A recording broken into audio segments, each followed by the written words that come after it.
C'est à bord de pick-up encagoulés et fusils à la main que cette bande armée patrouille dans les rues du quartier rebelle de Mondimbo. Ce sont là des membres anti-Ortega qui ont décidé de se battre contre les forces paramilitaires dans ce bastion de la contestation. Je suis un résident de cette ville. Ici, nous les habitants, nous devons nous libérer tous seuls. Il n'y aura pas la présence de groupes paramilitaires. Daniel Ortega n'a rien à faire ici. Le peuple est debout pour arracher sa liberté. La población se levantó para buscar su libertad. Mardi, de violents affrontements ont de nouveau éclaté dans cette ville de 100 000 habitants. Le centre nicaraguayen des droits de l'homme a fait état de 2 morts, tandis que le gouvernement parlait d'un seul policier tué.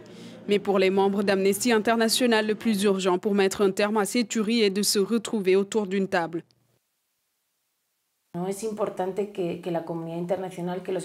Nous voulons que le dialogue soit renouvelé, mais de manière plus honnête et plus sincère. Le gouvernement ne fait que parler et inviter au calme depuis lors. Mais c'est sans prendre en compte les demandes ou exigences de l'opposition. Nous pensons qu'il est plus qu'urgent de permettre des conditions d'un dialogue national sans complaisance.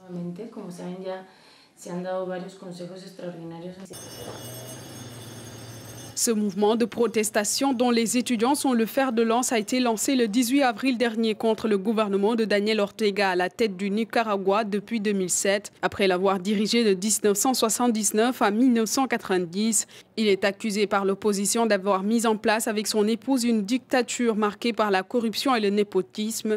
Les opposants demandent des élections anticipées ou son départ. Une crise qui a fait des centaines de morts dans ce pays. L'Organisation des États américains a approuvé mercredi une résolution condamnant la répression et a exhorté le gouvernement à se mettre d'accord avec l'opposition sur un calendrier électoral dans les meilleurs délais.